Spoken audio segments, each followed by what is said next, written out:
विभिन्न प्रकार की खेतियों के नाम। हेडिंग लीजिएगा।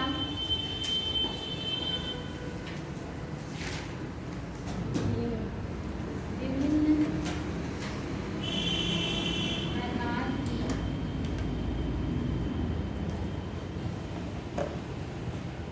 खेतियों के नाम। विभिन्न प्रकार की खेतियों के नाम। इसमें पहला है हाइड्रोपोनिक्स। इसका मतलब बता सकते हैं? हाइड्रोपोनिक्स। हाइड्रोपोनिक्स मतलब जल में जो उत्पादन किया जाता है उसको हाइड्रोपोनिक्स कहते हैं, यानी कि जल में पौधे को उगाना। जैसे सिंघाड़ा, जल में पौधे को उगाना।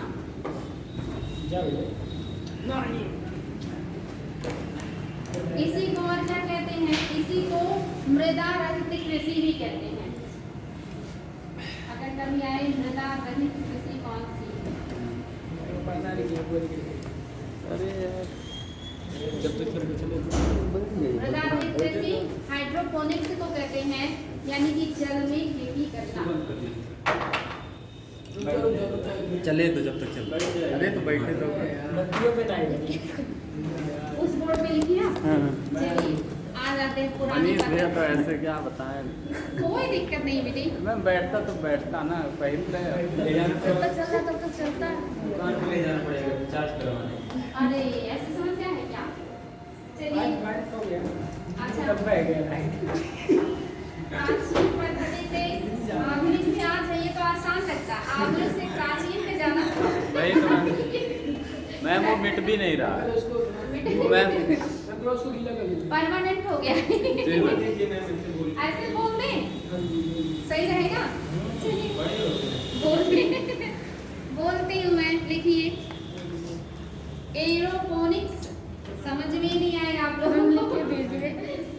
एरोपोनिक्स मैम एरो हवा में बिना मिट्टी बिना पानी।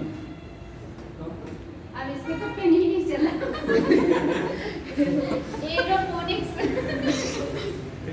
आदत खराब हो गई इतने दिनों में। पिछले साल अभी तक उसी पे लिख रहे थे।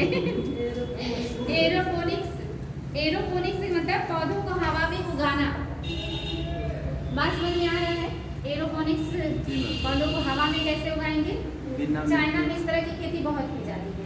मैम उनके मतलब जो मतलब नहीं मैम जड़ों मतलब ऐसा एनवायरनमेंट बनाया जाता है एक जैसे जार टाइप का ग्लास टाइप का, उसमें न्यूट्रिशन उतना दिया जाएगा उसी में मतलब एनवायरनमेंट बना के उनको मतलब पोषक तत्व हाँ, से एक मिलेगा। कमरा भी हो सकता है, जार भी हो सकता है, वहाँ पे वो सारी चीज़ें उपलब्ध कराई जाएंगी और पौधे ऐसे रस्सियों पे ही ऐसे हवा में ही डेवलप हो जाएंगे, बनेंगे। जैसे एक आप लोग देखेंगे मनी प्लांट, हालांकि वो ज़मीन में ही लगता है लेकिन वो हवा में फैल जाता है।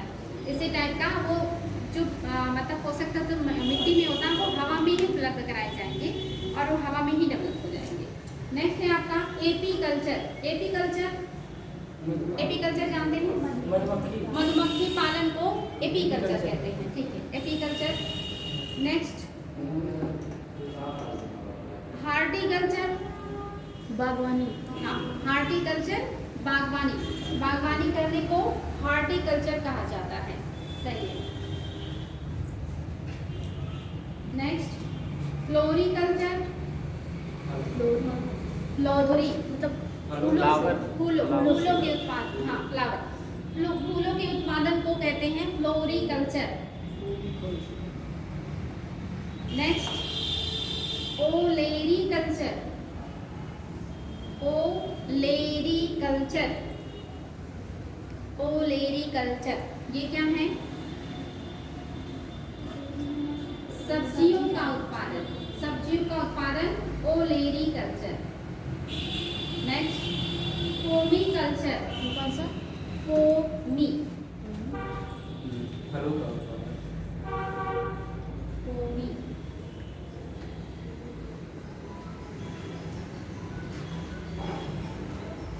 पोमीकल्चर। ये तो फलों का हो गया। Next viticulture. नहीं नहीं मैम, अंगूर की खेती। अंगूर की खेती, विटिकल्चर अंगूर, विटिकल्चर अंगूर, वर्मी कल्चर ये है केचुए की खेती। ये केचुआ उत्पादन है। विटिकल्चर अंगूर की खेती, वर्मी कल्चर केचुआ उत्पादन, टीसी कल्चर कृषि कल्चर। नहीं टीसी कल्चर टीसी, मछली, हाँ, टीसी। और सेरी कल्चर सेरी रेशम कीट उत्पादन, यह रेशम कीट पालन, टीसी कल्चर मत्स्य पालन, सेरी कल्चर रेशम कीट पालन, मोरी कल्चर है एक, और एक मेरी कल्चर है। मोरी एक है मोरी और एक है मेरी। हाँ, बिल्कुल सही है। जो मोरी कल्चर है उसमें लिखिएगा रेशम कीट हेतु शहतूत उगाना, रेशम कीट हेतु शहतूत उगाना, क्योंकि शहतूत के पौधों पर ही रेशम कीट पलते हैं, तो रेशम कीट हेतु शहतूत उगाना। और मेरी कल्चर में समुद्री उत्पाद, मेरी कल्चर समुद्री उत्पाद।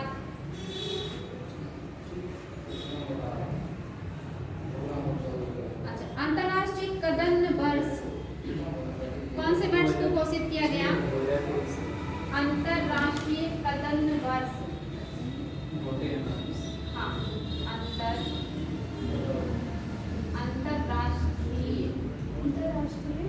कदम्ब वर्ष, अंतर्राष्ट्रीय कदम्ब वर्ष, अंतर्राष्ट्रीय कदम्ब वर्ष कब घोषित किया गया है? 2023। अंतर्राष्ट्रीय कदम्ब वर्ष का मतलब क्या है? मोटे अनाजों का उत्पादन ज़्यादा। वर्ष, मोटे जो अनाज है उनके उत्पादन को मतलब मोटिवेट करने के लिए, प्रोत्साहन करने के लिए अंतर्राष्ट्रीय कदम्ब वर्ष 2023 को मनाया गया है। और एक किसके सिफारिश पर? प्रधानमंत्री नरेंद्र मोदी जी ने सिफारिश किया था यूएनओ में, उसके बाद से ये वर्ष मनाया गया था कदम्ब वर्ष, याद रखिएगा, इम्पोर्टेंट है। नेक्स्ट,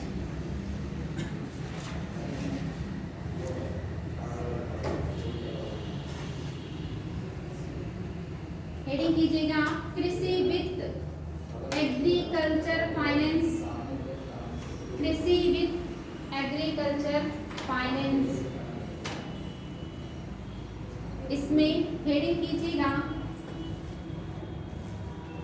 अल्पकालिक ऋण, शॉर्ट टर्म लोन, अल्पकालिक ऋण, शॉर्ट टर्म लोन, अल्पकालिक ऋण। इसमें नोट कीजिएगा किसानों द्वारा अल्पकालीन ऋण का उपयोग, किसानों द्वारा अल्पकालीन ऋण का उपयोग,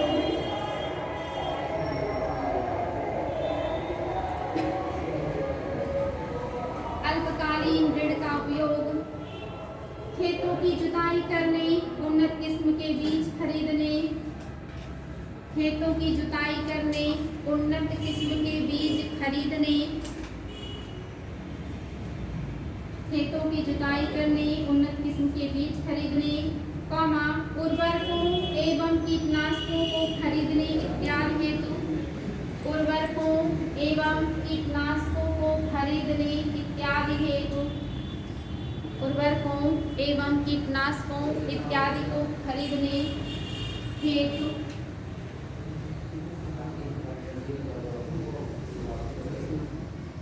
किया जाता है। अल्पकालिक ऋण सामान्यतः 15 महीने की अवधि के लिए दिए जाते हैं। अल्पकालिक ऋण सामान्यतया 15 महीने के लिए दिए जाते हैं। अल्पकालिक ऋण सामान्यतया 15 महीने के लिए दिए जाते हैं। नेक्स्ट हेडिंग मध्यकालिक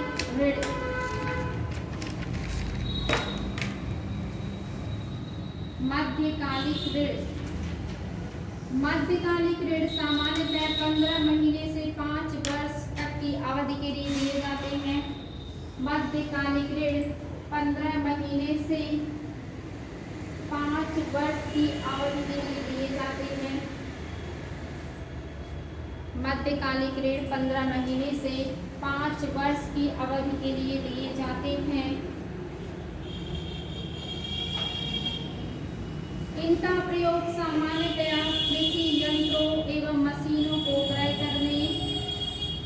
इनका प्रयोग सामान्यतः कृषि यंत्रों एवं मशीनों का क्रय करने। सामान्यतया इनका उपयोग सामान्यतया कृषि यंत्रों और मशीनों को क्रय करने के लिए या उपकरणों को क्रय करने के लिए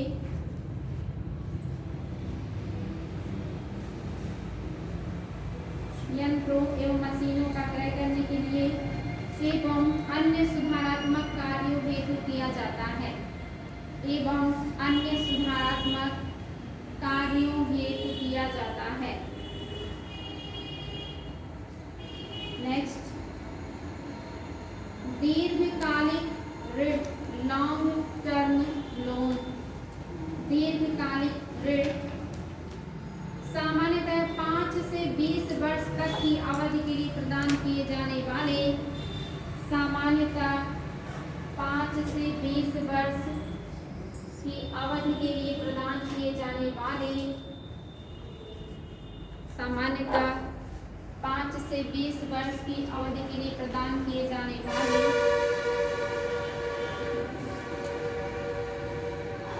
कृषि ऋण को दीर्घकालिक ऋण कहा जाता है।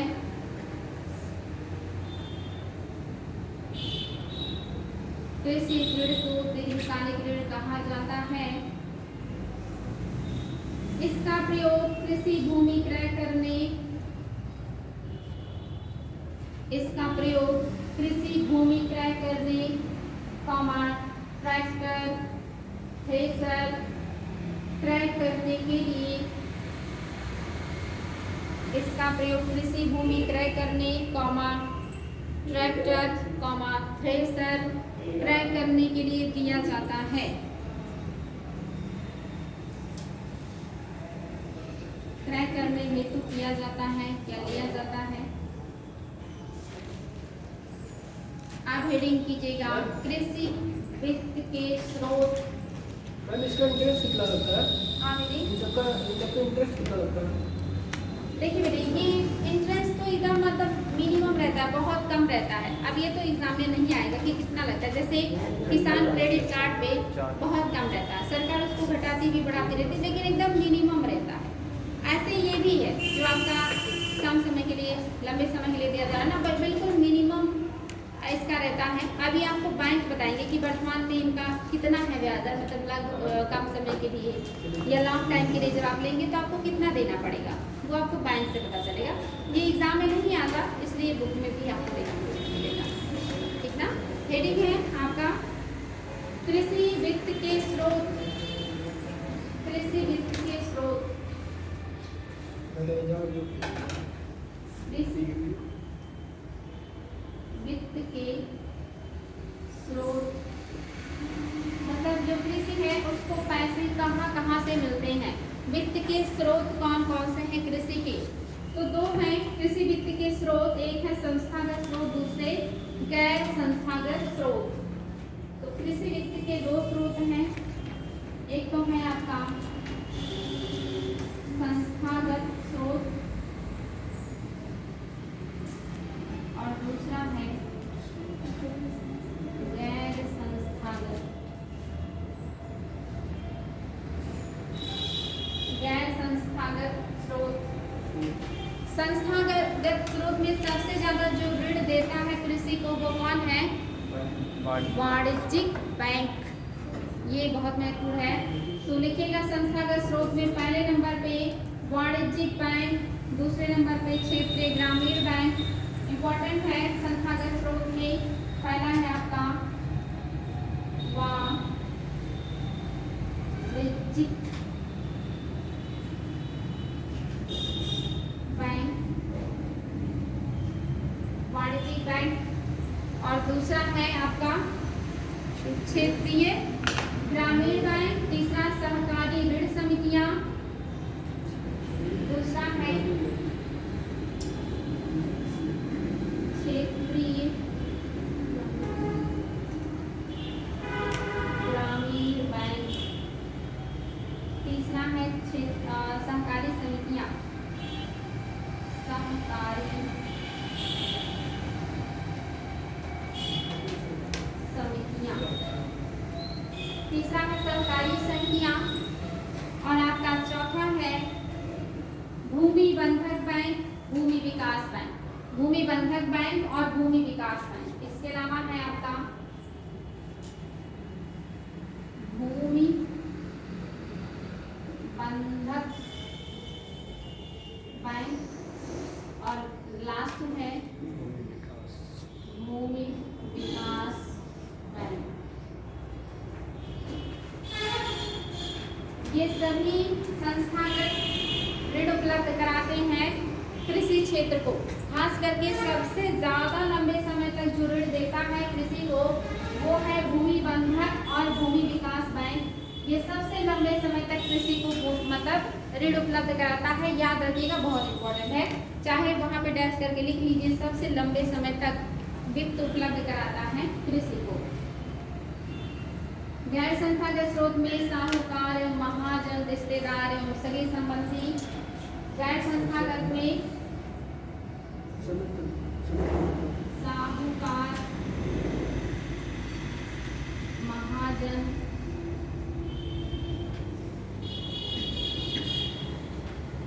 रिश्तेदार, सगे संबंधी। साहूकार, महाजन, रिश्तेदार, सगे संबंधी, साथ ही व्यापारी एवं कमीशन एजेंट, व्यापारी एवं कमीशन एजेंट, व्यापारी एवं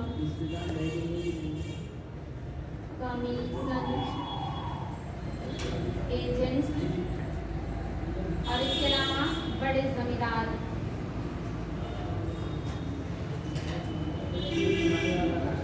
ये सभी कैसे हो गए? गैर संस्थागत स्रोत हो गए। वर्तमान में ज्यादातर प्रचलन में कौन है? संस्थागत, लेकिन अभी भी गैर संस्थागत स्रोत भी देखने को मिलते हैं। और संस्थागत स्रोतों में सबसे ज्यादा ऋण कौन देता है? वाणिज्यिक बैंक। लेकिन सबसे ज्यादा लंबे समय का ऋण कौन देता है? भूमि बंधक और भूमि विकास बैंक। याद रखिएगा, महत्वपूर्ण है। अब आगे बढ़ेंगे। सहकारी समिति का मतलब समझते हैं? जैसे मिलकर सहयोग से, हाँ, सहयोग से काम करते हैं, एक साथ अपने खेतों को मिला करके काम करते हैं, साथ में उसमें मतलब कीटनाशक, उर्वरक, सिंचाई और संयंत्र इकट्ठा करके काम करते हैं। तो बहुत सारे जो पेड़ होते हैं वो समाप्त हो जाते हैं और उस लैंड का भी यूज हो जाता है और उत्पादन बढ़ जाता है। नेक्स्ट हेडिंग लीजिएगा। अच्छा, बताइए संविदा कृषि क्या होता है? Contract farming.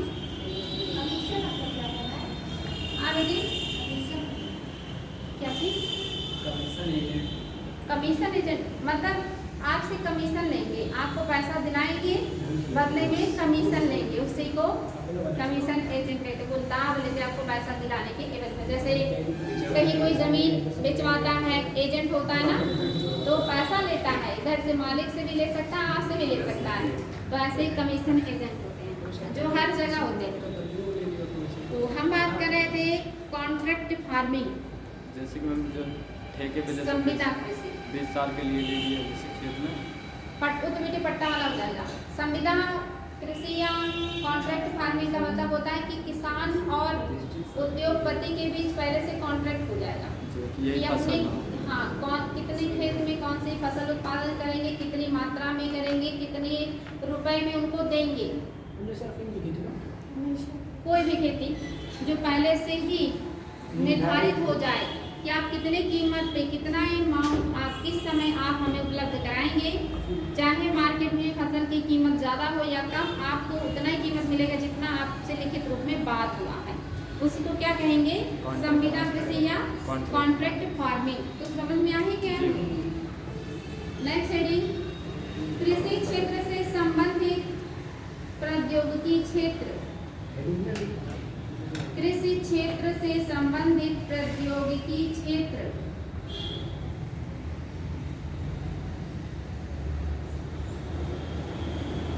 अच्छा ये बताइए, प्राकृतिक खेती या नेचुरल फार्मिंग क्या है? प्राकृतिक खेती या नेचुरल फार्मिंग क्या है? प्राकृतिक खेती में जैसे कि मैम उसमें कीटनाशक उर्वरक इन सबका उपयोग नहीं करते, प्राकृतिक पे यानी कि प्राकृतिक विधि से कृषि का उत्पादन करना, खाद भी प्राकृतिक हो, कीटनाशक भी प्राकृतिक हो। आप प्रकृति के साथ छेड़छाड़ ना करके, प्रकृति को मतलब हार्मफुल जो चीज़ें होती है वो उपयोग ना करके आप वही जैविक कृषि, वर्मी कंपोस्ट और इस तरह के खाद का प्रयोग करके जब आप खेती करते हैं तब इसी को प्राकृतिक खेती कहते हैं। अच्छा, एक जीरो टिलेज कृषि भी बहुत चर्चाओं में रहा था एक बार। जीरो टिलेज, शून्य जुताई कृषि। इसमें मैम जैसे कि जहाँ पे पौधे का रोपण किया जाता है सिर्फ उतना मतलब वहीं पे खेत को मतलब जोता जाता है उतना ही दूर। जैसे कि मैम कोई पौधा वौधा लगाना हो तो पूरा खेत नहीं है, सिर्फ उसी स्थान पर लगा के फसल लगा देते हैं। अच्छा, ये तो बेटे कुछ और बताया आपने। जीरो टिलेज मतलब शून्य जुताई, मतलब जुताई करना ही नहीं है। शून्य मतलब क्या होता है? कुछ नहीं, मतलब बिल्कुल जुताई नहीं करना है। और एक IAS में क्वेश्चन आया था, उसमें दे दिया था हल्की जुताई या कम जुताई, तो फिर वहाँ नहीं, शून्य मतलब कुछ नहीं। जीरो टिलेज कृषि का मतलब होता है कि ऐसी कृषि जैसे आपने मान लीजिए कि धान काटे या गेहूँ काटे। धान काटते हैं जब आप कंबाइन से कटवाते हैं या गेहूँ कटवाते हैं तो थोड़ी बहुत उसमें वो पौधे का रह जाता है ना अवशेष, तो उसी में अनाज को आप वितरित कर दीजिए और जो मतलब उसमें जो जड़ें हैं उसको ना निकालिए, उसको उसमें सड़ने दीजिए। या फिर आप अनाज को बिखेर दीजिए ऊपर से, ऐसे जड़ों को फैला दीजिए कि अनाज उसके नीचे अंकुरित हो जाए और वो सड़ करके खाद का काम भी करे और फिर उसमें पौधे डेवलप हो। क्योंकि जुताई करने से भी बहुत सारे जो अच्छे जीवाणु होते हैं वो मर जाते हैं।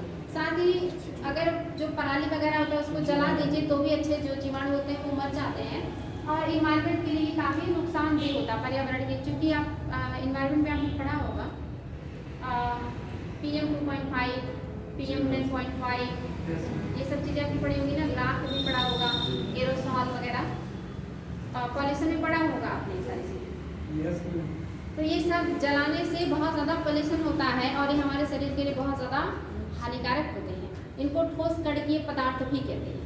तो ये इन्वायरमेंट में ना आए, हवाओं में ना आए, वायु प्रदूषण ना हो, मिट्टी की गुणवत्ता ना प्रभावित हो और भी सारी समस्याएं ना हो या फालतू का खर्चा ना आए, इसीलिए लाया गया था जीरो टिलेज कृषि।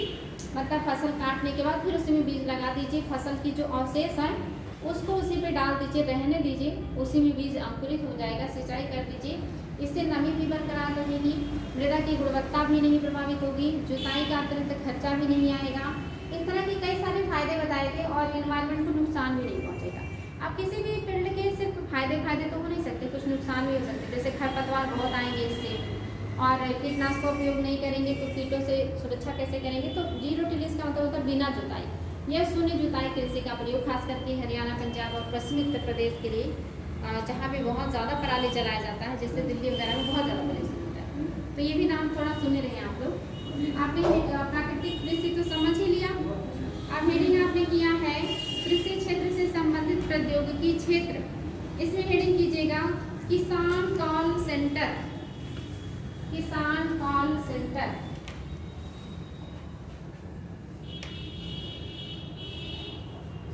किसान कॉल सेंटर, किसान कॉल सेंटर। इसे नोट कीजिएगा।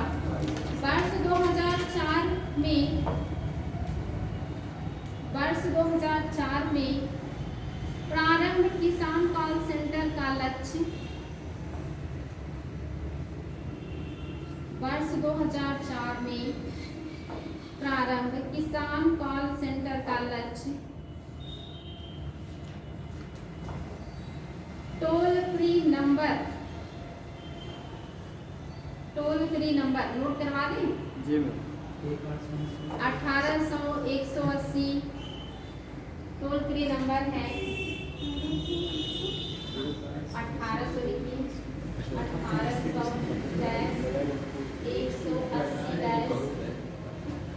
कॉल करेंगे क्या किसान कॉल सेंटर पे? किए हैं, वेरी गुड। मनीष भैया पूछ रहे थे यहाँ पे चाय 1551 1800 180 1551 1551 के माध्यम से किसानों को सप्ताह के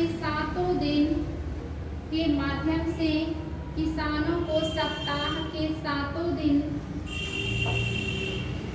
सुबह 6 बजे से रात 10 बजे तक सूचनाएं उपलब्ध कराना है। सप्ताह के सातों दिन सुबह 6 बजे से रात 10 बजे तक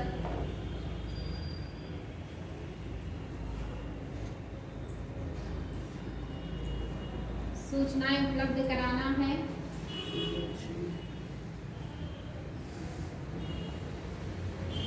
किसान कॉल सेंटर में कॉल करके कृषि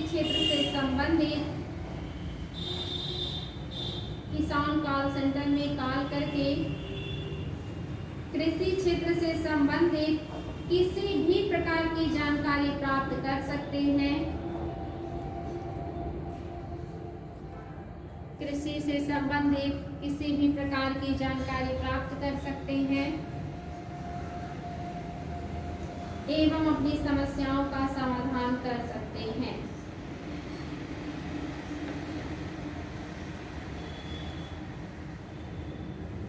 पैराग्राफ चेंज कीजिएगा। किसानों के प्रश्नों के उत्तर 22 स्थानीय भाषाओं में दिए जा रहे हैं। किसानों के प्रश्नों के उत्तर 22 स्थानीय भाषाओं में दिए जा रहे हैं। किसानों के प्रश्नों के उत्तर 22 स्थानीय भाषाओं में दिए जा रहे हैं।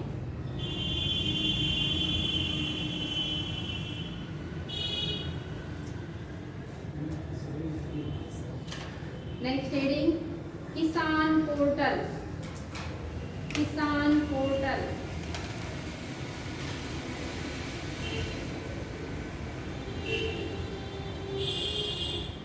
किसान पोर्टल का उद्देश्य किसानों को एक ऐसा मंच प्रदान करना है जो किसान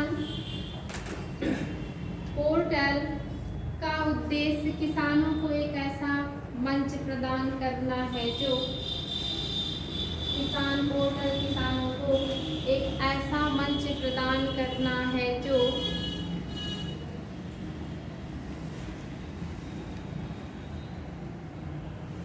उन्हें सभी कृषिगत गतिविधियों की सूचनाएं प्रदान करेगा। जो उन्हें सभी कृषिगत गतिविधियों की सूचनाएं प्रदान करेगा। सभी कृषिगत गतिविधियों की सूचनाएं प्रदान करेगा।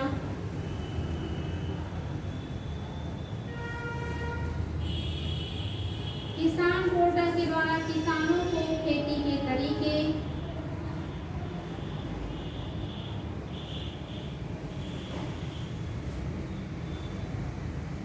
किसान पोर्टल के द्वारा किसानों को खेती के तरीके, बीजों की किस्में,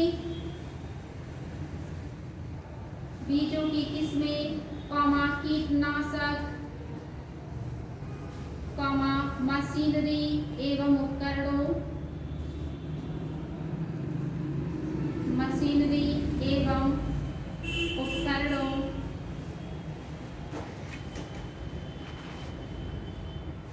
और कृषि मौसम संबंधी परामर्श आदि दिए जाते हैं।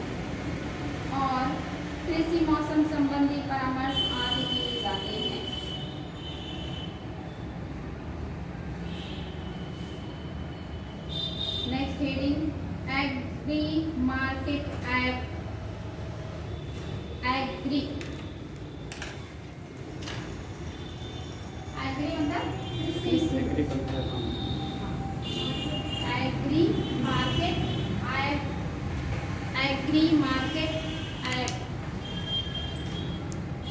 इसमें एग्री मार्केट ऐप के जरिए किसान अपने आसपास के लगभग एग्री मार्केट ऐप के जरिए किसान अपने आसपास के लगभग 50 किलोमीटर क्षेत्र में स्थित अपने आसपास के लगभग एग्री मार्केट ऐप के जरिए किसान अपने आसपास के लगभग 50 किलोमीटर क्षेत्र में स्थित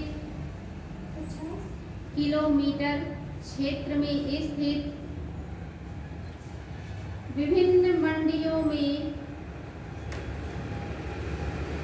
विभिन्न कृषि उत्पादों के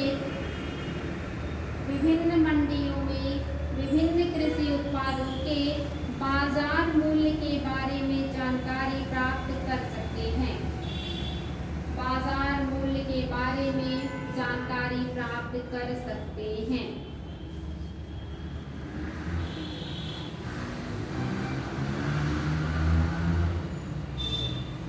नेक्स्ट हेडिंग,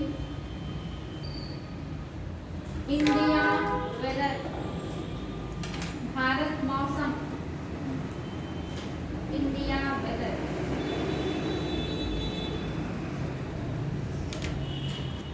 ये मैम क्या है, ऐप है? हाँ, इंडिया वेदर।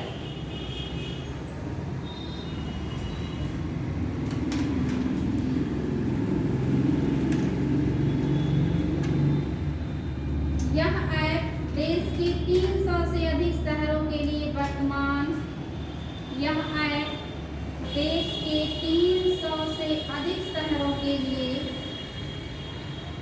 देश के 300 से अधिक शहरों के लिए वर्तमान मौसम और आने वाले 300 से अधिक शहरों के लिए वर्तमान मौसम और आने वाले 4 दिनों के मौसम पूर्वानुमान की जानकारी प्रदान करता है। वर्तमान मौसम और आने वाले 4 दिनों के मौसम पूर्वानुमान की जानकारी प्रदान करता है।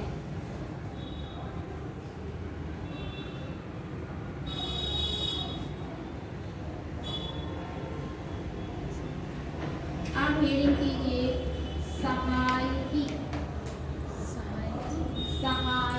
इसको इंग्लिश में कहते हैं सब्सिडी।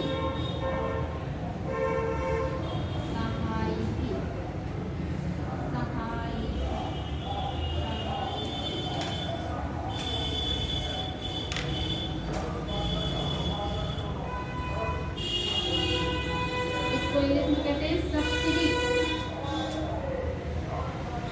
नोट कीजिएगा, इसमें किसी व्यक्ति, संस्था या व्यवसाय को सरकार द्वारा दिए जाने वाले किसी व्यक्ति, संस्था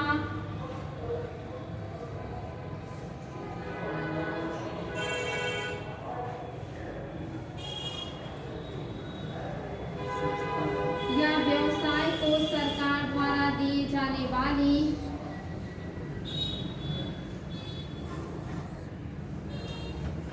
लाभ को सब्सिडी कहा जाता है।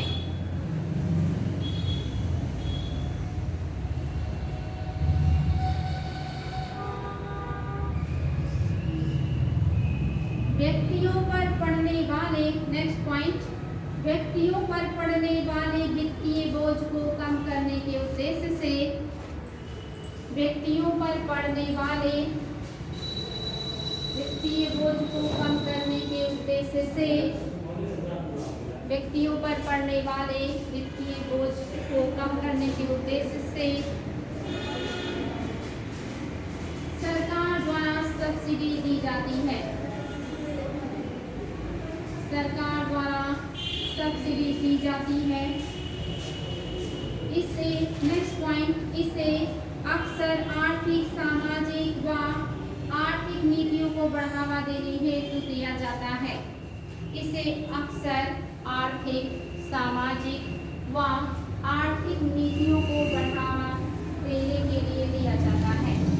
इसे अक्सर आर्थिक, सामाजिक, आर्थिक नीतियों को बढ़ावा देने के लिए दिया जाता है।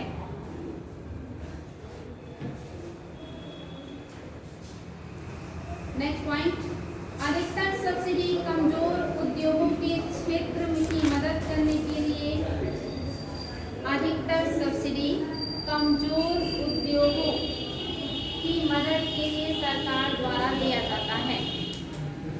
अधिकतर सब्सिडी कमजोर उद्योगों के क्षेत्रों की मदद करने के लिए सरकार द्वारा दिया जाता है। कमजोर उद्योगों के क्षेत्रों की मदद के लिए सरकार द्वारा दिया जाता है।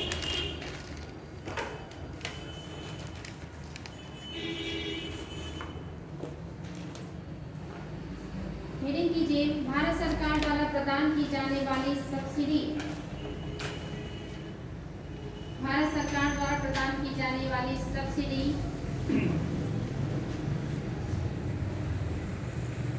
भारत सरकार द्वारा दी जाने वाली सब्सिडी, इसमें पहला पॉइंट उर्वरक सब्सिडी, दूसरा पॉइंट खाद्य उद्योग हेतु सब्सिडी, पहला उर्वरक सब्सिडी, दूसरा खाद्य उद्योग हेतु सब्सिडी, खाद्य उद्योग हेतु सब्सिडी, तीसरा खान पान के सामानों पर सब्सिडी, खान पान के सामानों पर सब्सिडी, चौथा ईंधन सब्सिडी, ईंधन सब्सिडी, पांचवा हज यात्रा पर सब्सिडी, हज यात्रा पर सब्सिडी, छठा लघु उद्योग हेतु सब्सिडी, लघु उद्योग हेतु सब्सिडी, और लास्ट वस्त्र उद्योग में सब्सिडी, वस्त्र उद्योग में सब्सिडी।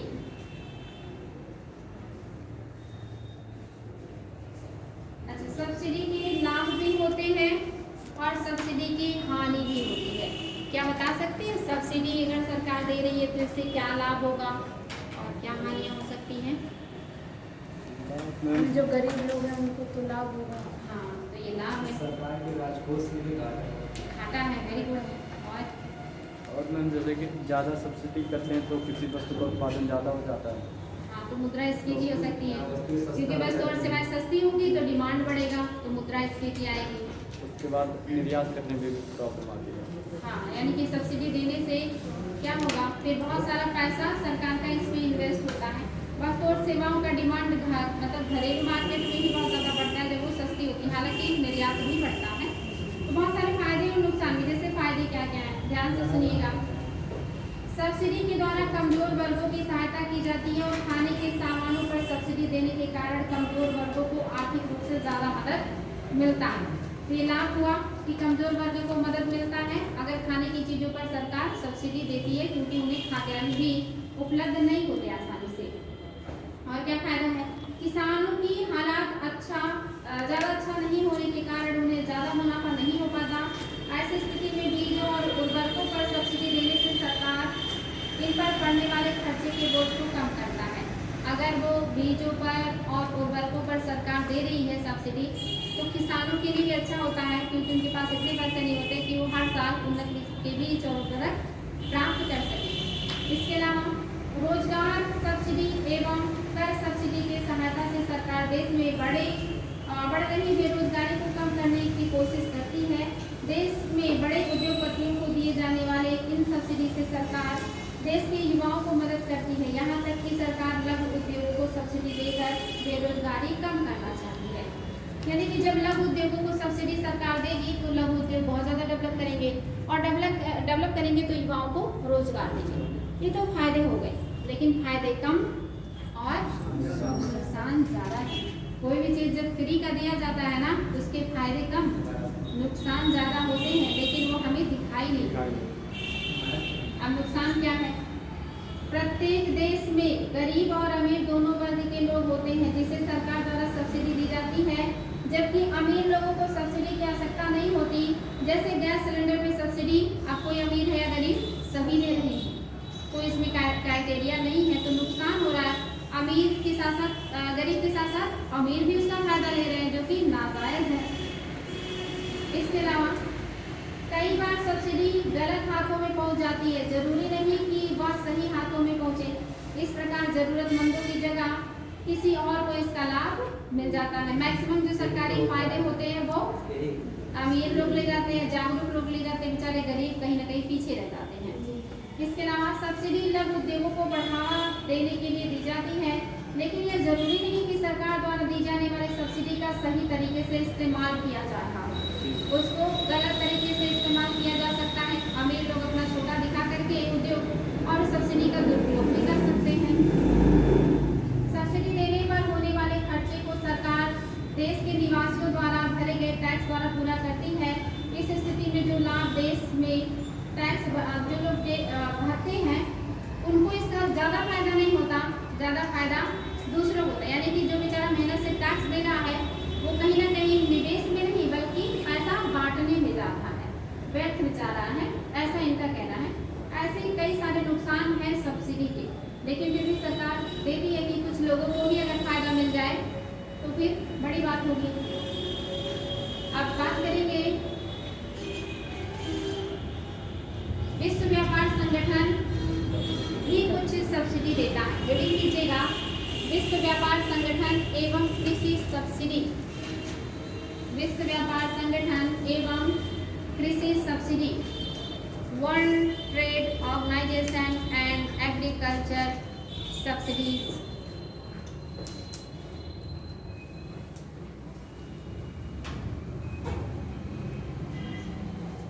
इसमें हेडिंग कीजिएगा green box subsidy. Green box, हाँ, वर्ल्ड ट्रेड ऑर्गेनाइजेशन 3 प्रकार की सब्सिडी देती है। इसमें वो पहली जो सब्सिडी देती है उसे कहते हैं ग्रीन बॉक्स सब्सिडी।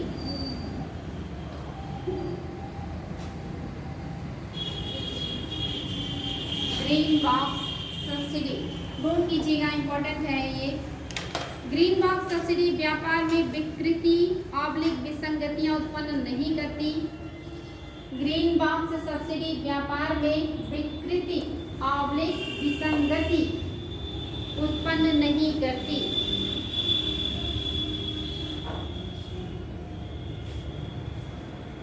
विसंगति उत्पन्न नहीं करती या न्यूनतम व्यापार विसंगति उत्पन्न करती है, या न्यूनतम व्यापार विसंगति उत्पन्न करती है। वर्ल्ड WTO द्वारा इस प्रकार की सब्सिडी पर कोई प्रतिबंध नहीं लगाया गया है। हाईलाइट कर लीजिएगा, WTO द्वारा इस प्रकार की सब्सिडी पर कोई प्रतिबंध नहीं लगाया गया है। WTO द्वारा इस प्रकार के सब्सिडी पर कोई प्रतिबंध नहीं लगाया गया है। इसमें मूलतः वे सभी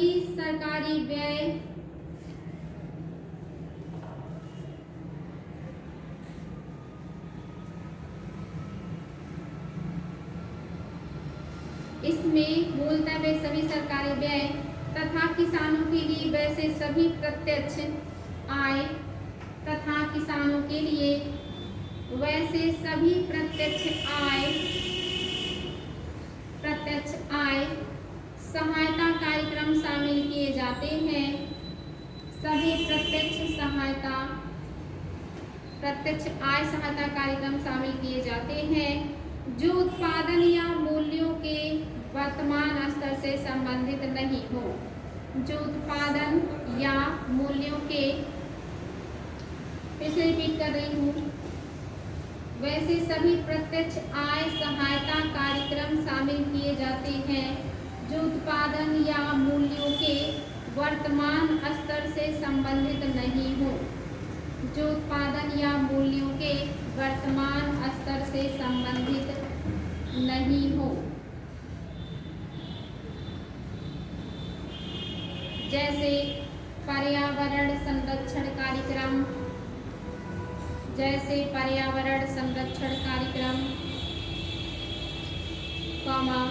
शोध एवं अनुसंधान पर्यावरण संरक्षण कार्यक्रम, शोध एवं अनुसंधान,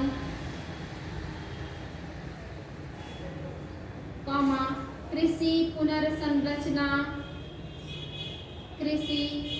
पुनर्संरचना, खाद्य सुरक्षा के लिए भंडारण व्यवस्था, कृषि पुनर्संरचना, खाद्य सुरक्षा के लिए भंडारण व्यवस्था,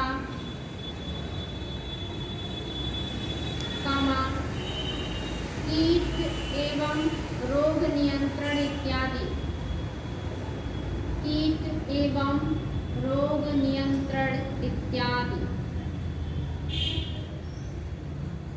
नेक्स्ट हेडिंग अंबर बॉक्स सब्सिडी। ये तो था ग्रीन बॉक्स सब्सिडी, दूसरा है अंबर बॉक्स सब्सिडी। ये बहुत इंपॉर्टेंट है, सारे एग्जाम में पूछे गए हैं। अंबर बॉक्स सब्सिडी, विश्व व्यापार संगठन के अनुसार अंबर बॉक्स सब्सिडी, विश्व व्यापार संगठन के अनुसार अंबर बॉक्स सब्सिडी कृषि उत्पादों के उत्पादन एवं व्यापार में विकृति, कृषि उत्पादों के उत्पादन एवं व्यापार में विसंगति उत्पन्न करते हैं। कृषि उत्पादों के उत्पादन या व्यापार में विसंगति उत्पन्न करते हैं। इसके अंतर्गत सरकार द्वारा दी जाने वाली सभी छूटें शामिल हैं। इसके अंतर्गत सरकार द्वारा दी जाने वाली सभी छूटें शामिल हैं। इसके अंतर्गत सरकार द्वारा दी जाने वाली सभी छूटें शामिल हैं जो उत्पादन में प्रत्यक्ष रूप से मदद करती हैं, जो उत्पादन में प्रत्यक्ष रूप से मदद करती हैं, जैसे एमएसपी,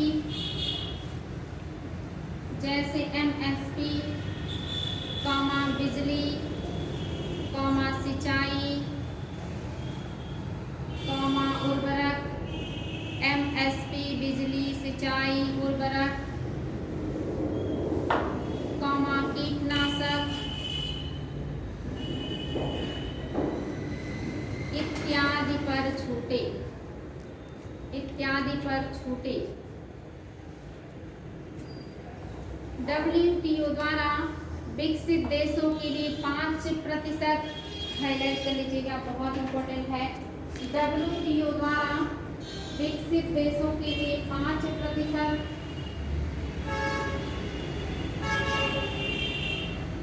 WTO द्वारा विकसित देशों के लिए 5% तथा विकासशील देशों के लिए 10% सब्सिडी प्रतिवर्ष निर्धारित है। विकासशील देशों के लिए 10% प्रतिवर्ष सब्सिडी निर्धारित है।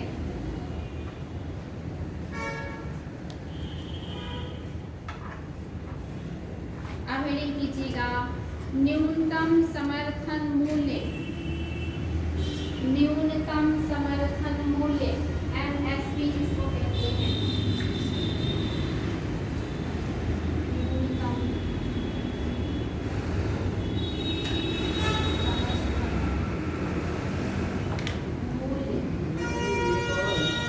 मिनिमम सपोर्ट प्राइस MS, अच्छा हाँ एक रह गया ब्लू बॉक्स सब्सिडी, हेडिंग कीजिएगा ब्लू बॉक्स सब्सिडी, एक रह गया ब्लू बॉक्स सब्सिडी।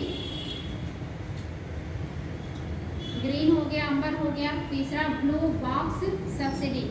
इसमें नोट कीजिएगा शर्तों के साथ अंबर बॉक्स सब्सिडी को ब्लू बॉक्स सब्सिडी के नाम से जाना जाता है। शर्तों के साथ अंबर बॉक्स सब्सिडी को शर्तों के साथ अंबर बॉक्स सब्सिडी को ब्लू बॉक्स सब्सिडी के नाम से जाना जाता है। शर्तों के साथ अंबर बॉक्स सब्सिडी को ब्लू बॉक्स सब्सिडी के नाम से जाना जाता है। ये सब्सिडी कृषि उत्पादों के व्यापार में विकृति कृषि उत्पादों के व्यापार में विकृति या विसंगति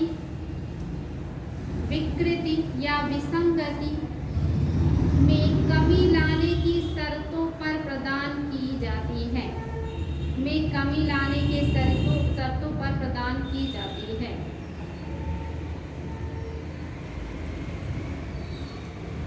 अब हेडिंग कीजिए न्यूनतम समर्थन मूल्य, मिनिमम सपोर्ट प्राइस, MSP।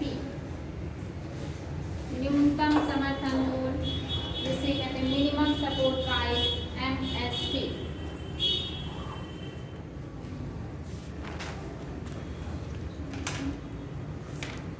इसका मतलब समझ रहे हैं?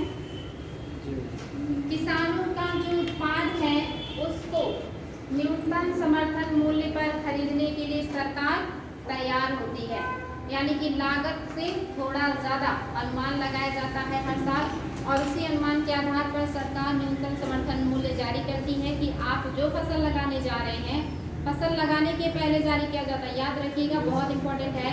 मिनिमम सपोर्ट प्राइस फसल लगाने के पहले ही सरकार जारी कर देती है कि आप जो फसल लगाने वाले हैं उसको हम इतने कीमत पर क्विंटल खरीदेंगे, ताकि किसान उसी आधार पर उत्पादन करने पे मोटिवेट होकर हमें सरकार से इतना रुपया प्रति क्विंटल मिलेगा इस साल, और वो अच्छे से मन लगा के उत्पादन करे। तो सरकार पहले ही घोषणा करती है, और ये 2 बार साल में जारी करती है। एक बार रबी की फसल के पहले और एक खरीफ फसल के पहले। जायद फसल पे MSP जारी नहीं करती सरकार। तो याद रखिएगा पहली बात कि ये फसल उगाने के पहले होता है जारी, दूसरा साल में 2 बार होता है, रबी की और खरीफ की फसल के पहले होता है। क्या होता है? आश्वासन दिया जाता है किसानों को कि उनके उत्पाद को वो इतनी कीमत पर खरीदेगी। इससे कम कीमत पर अगर कोई लेता है तो उन्हें देने की कोई ज़रूरत नहीं है, सरकार लेगी, और अगर इससे ज़्यादा कोई कीमत देता है तो जनता आसानी से इसको बेच सकती है। चलिए हेडिंग कीजिएगा इसमें। तो ये तो समझ में आ गया कि है क्या, ये समझ में आ गया है? ठीक है, 2 लाइन लिख लीजिए इसमें। न्यूनतम समर्थन मूल्य की घोषणा, न्यूनतम समर्थन मूल्य की घोषणा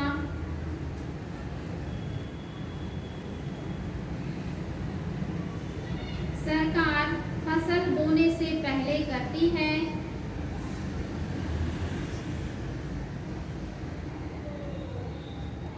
MSP की घोषणा सरकार फसल बोने से पहले करती है। MSP की घोषणा, MSP की घोषणा भारत सरकार की आर्थिक मामलों की मंत्रिमंडलीय समिति। MSP की घोषणा भारत सरकार की, हाईलाइट कर लीजिएगा, आर्थिक मामलों की मंत्रिमंडलीय समिति, आर्थिक मामलों की मंत्रिमंडलीय समिति द्वारा, वेरी वेरी इंपॉर्टेंट, द्वारा कृषि लागत एवं मूल्य आयोग की संस्तुति पर, कृषि लागत एवं मूल्य आयोग की संस्तुति पर वर्ष में दो बार रबी और खरीफ के मौसम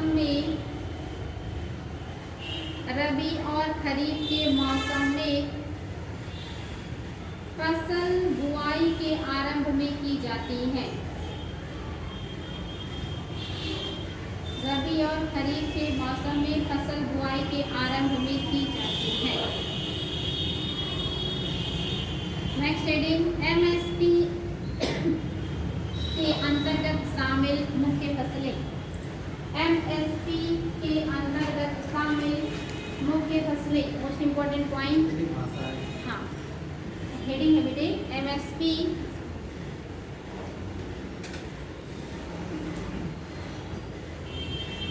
के अंतर्गत शामिल मुख्य फसलें।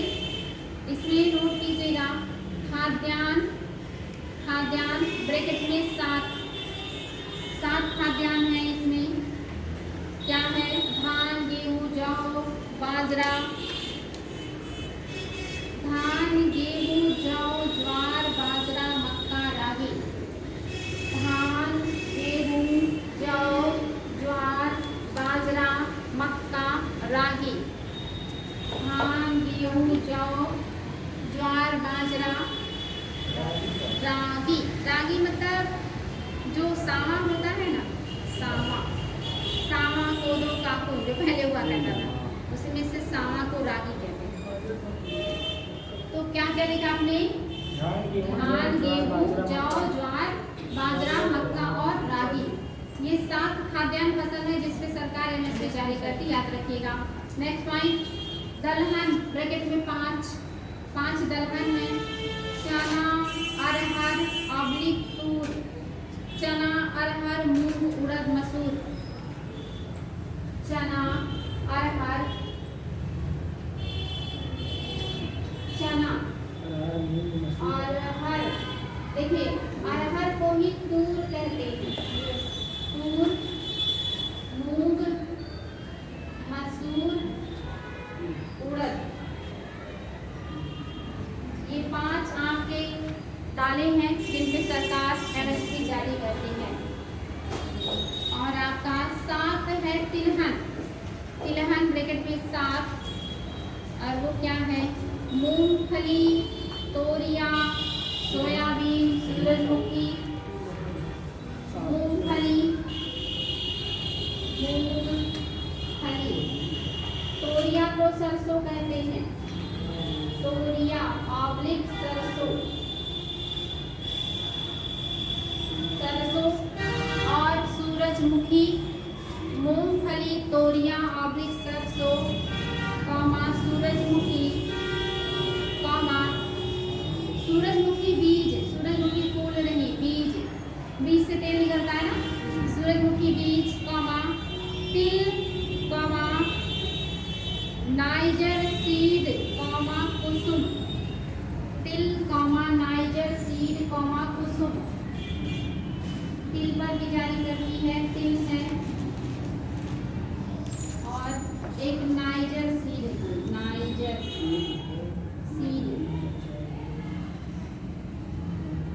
नाइजर सीड, तिल, नाइजर सीड और कुसुम।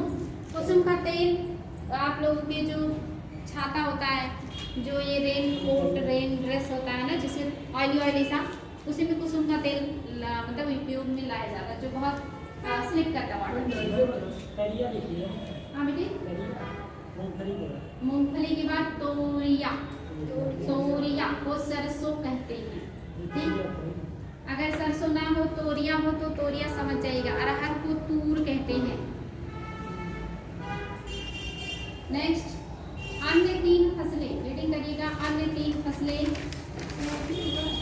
हाँ बेटे, उसी में अन्य 3 फसलें। कोपरा ब्रैकेट में सूखा नारियल, सूखा नारियल को कोपरा कहते हैं। सूखा नारियल को कोपरा कहते हैं। कोपरा, कोपरा ब्रैकेट में सूखा नारियल, ब्रैकेट 1। कपास और कच्ची पटसन, कपास और कच्ची पटसन। वैसे टोटल 22 फसलों पर MSP जारी किया जाता है। अगर क्वेश्चन आए कि कितने फसलों पर सरकार या आपका जो विभाग है कृषि लागत और मूल्य आयोग कितने फसलों पर MSP जारी करती है, तो 22 याद रखिएगा, नोट कर लीजिएगा। 22 फसलों पर MSP जारी की जाती है। और गन्ने पर न्यूनतम समर्थन मूल्य जारी किया, नहीं क्या कहते हैं इसको, गन्ने पर, हाँ गन्ने पर क्या जारी किया जाता है? उचित एवं लाभकारी मूल्य। गन्ने के लिए उचित एवं लाभकारी मूल्य जारी किया जाता है। MSP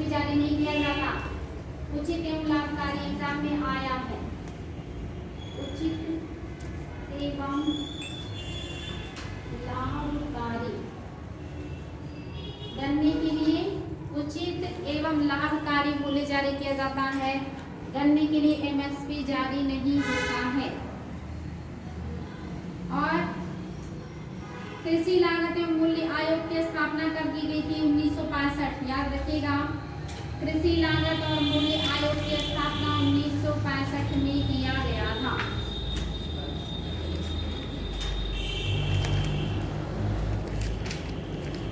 आप हेडिंग कीजिए, कृषि क्षेत्र के विकास हेतु सरकार द्वारा शुरू की गई विभिन्न योजनाएं। कृषि क्षेत्र के विकास हेतु सरकार द्वारा शुरू की गई विभिन्न योजनाएं एवं कार्यक्रम। कृषि क्षेत्र के विकास हेतु सरकार द्वारा शुरू की गई विभिन्न कार्यक्रम एवं योजनाएं।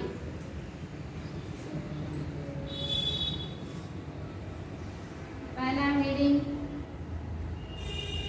प्रधानमंत्री फसल बीमा योजना। कृषि क्षेत्र के विकास हेतु सरकार द्वारा शुरू की गई विभिन्न योजनाएं एवं कार्यक्रम। पहला हेडिंग, प्रधानमंत्री फसल बीमा योजना।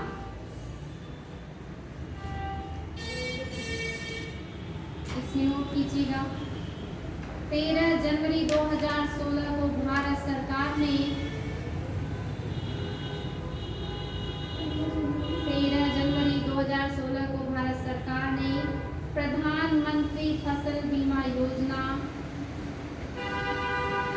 प्रधानमंत्री फसल बीमा योजना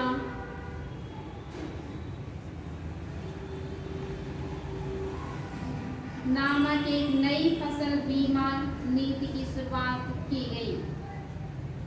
नामक एक नई फसल बीमा नीति की शुरुआत की गई।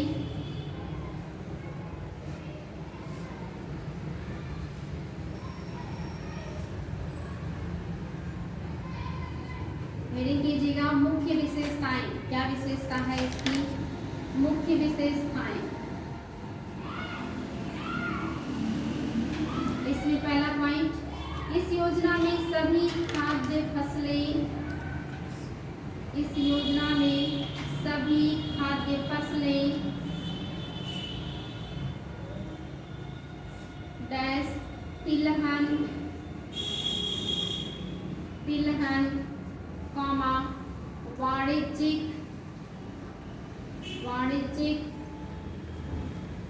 तथा बागवानी फसलें शामिल हैं। वाणिज्यिक तथा बागवानी फसलें शामिल हैं।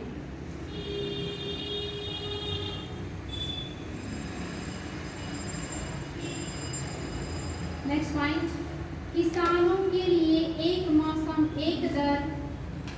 किसानों के लिए एक मौसम एक दर, जैसे खरीफ फसल के लिए प्रीमियम दर 2%।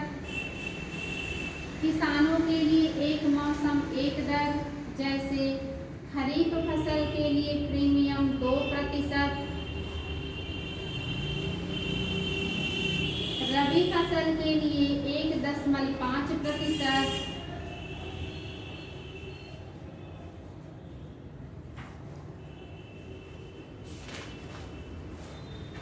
रबी फसल के लिए 1.5% और वाणिज्यिक एवं बागवानी फसलों के लिए 5%।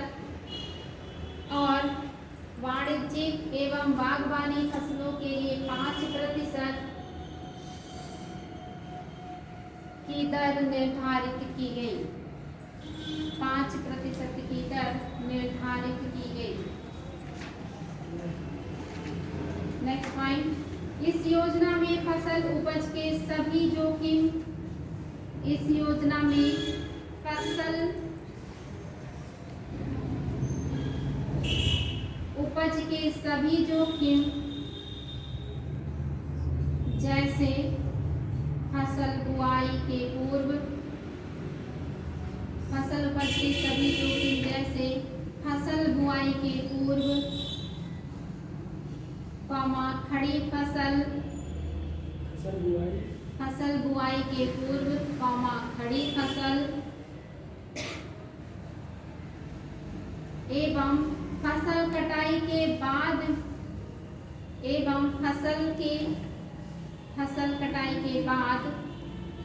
के भी सभी जोखिम शामिल किए गए हैं। फसल कटाई के बाद के भी सभी जोखिम शामिल किए गए हैं।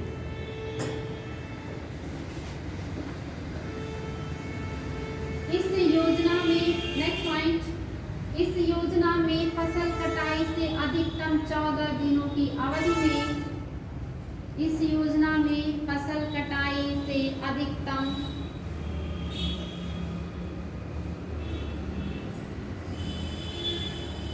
14 दिनों की अवधि में चक्रवात,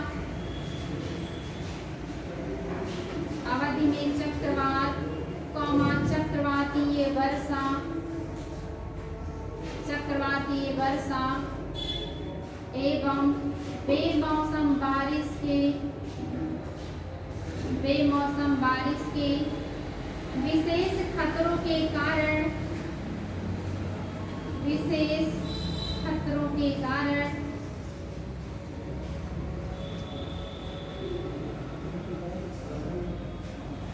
हुए फसल नुकसान की क्षतिपूर्ति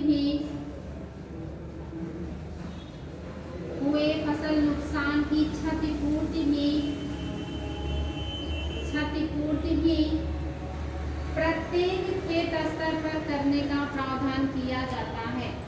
प्रत्येक खेत स्तर पर किए जाने का प्रावधान करता है।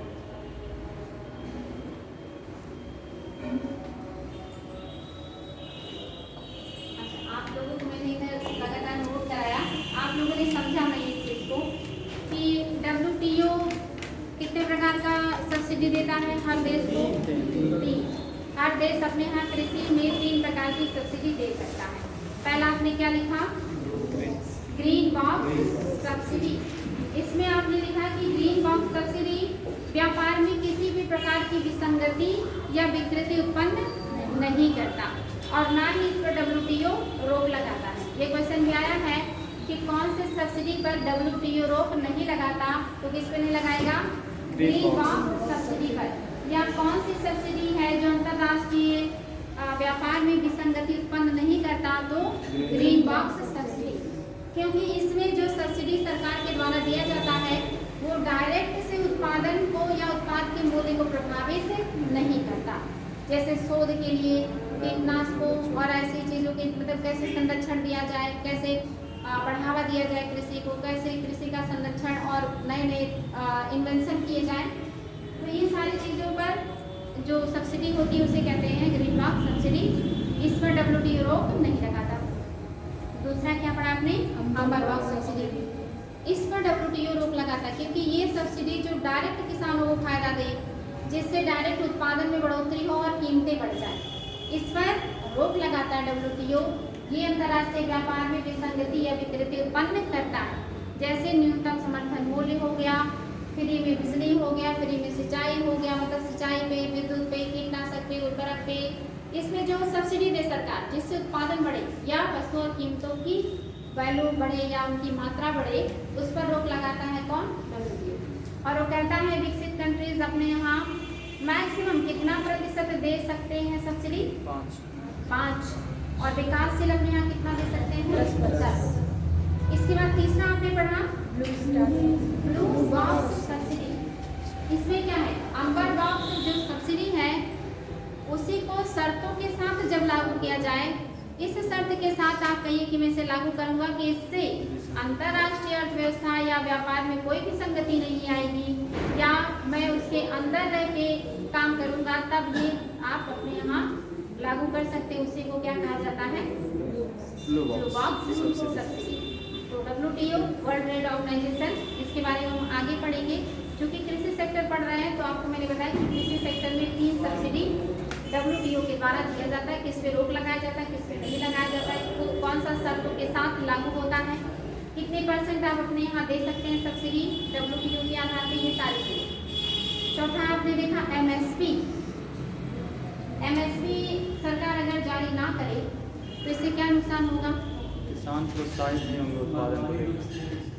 जैसे कि मैम उत्पादन को लेकर उनको कोई गारंटी नहीं मिलेगी ना कि अगर हम ज़्यादा उत्पादन कर देंगे मार्केट में प्राइस गिरता है तो खरीदेगा कौन, ये भी प्रॉब्लम आ सकती है। हाँ बिल्कुल सही है। अगर ना सरकार दे MSP तो किसानों का जो उत्पाद है उसका उनको सही कीमत नहीं मिलेगा, लोग उसका बहुत ज़्यादा मिनिमम से मिनिमम रेट लगाएंगे और किसान के पास जो अतिरिक्त उत्पादन है उसे ना चाहते हुए भी बहुत कम रेट पे बेचना पड़ेगा, जिससे उसे नुकसान होगा। फिर वो दोबारा ज़्यादा कृषि करने के लिए मोटिवेट नहीं होगा और ना उसके पास निवेश के लिए अतिरिक्त बचेगा। तो इसीलिए सरकार MSP जारी करती है ताकि किसान मोटिवेट हो और हर साल उत्पादन को बढ़ाए। जो कि जनसंख्या बढ़ रही है तो अनाज की ज़रूरत है, प्लस हमें आत्मनिर्भरता के साथ साथ निर्यात भी करना होता है। जब उत्पादन ज़्यादा होगा तभी तो सरकार निर्यात करेगी, नहीं तो निर्यात नहीं करेगी। और सरकार जो ये PDS सिस्टम है, जो बफर स्टॉक सिस्टम है जिसके तहत अनाज को इकट्ठा करके गरीबों में वितरण करती है, वो इसी की वजह से संभव हो पाता है, MSP की वजह से संभव हो पाता है। अगर MSP ना हो तो सरकार उस काम को सही रूप से अंजाम नहीं ले पाएगी। इसलिए MSP ज़रूरी है, जो 22 फसलों पर जारी किया जाता है, जो साल में 2 बार जारी किया जाता है और फसल उत्पादन के पहले घोषित किया जाता है। ये कौन करता है? कृषि लागत और मूल्य आयोग के सिफारिश पे सरकार द्वारा किया जाता है। इतना बात समझ में आया। गन्ने पर MSP जारी नहीं होता, उचित और लाभकारी मूल्य जारी किया जाता है। इसके बाद आपने देखा कृषि बीमा योजना, प्रधानमंत्री कृषि बीमा योजना, फसल बीमा योजना। अभी आपको देखना है प्रधानमंत्री सिंचाई योजना, मृदा स्वास्थ्य कार्ड योजना देखना है। इसके अलावा आपको देखना है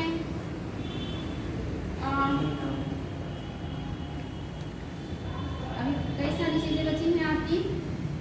राष्ट्रीय कृषि बाजार है, फिर आपका नाफेड है, ट्राईफेड है और क्वेश्चन। तो लग रहा है ये चैप्टर आज खत्म।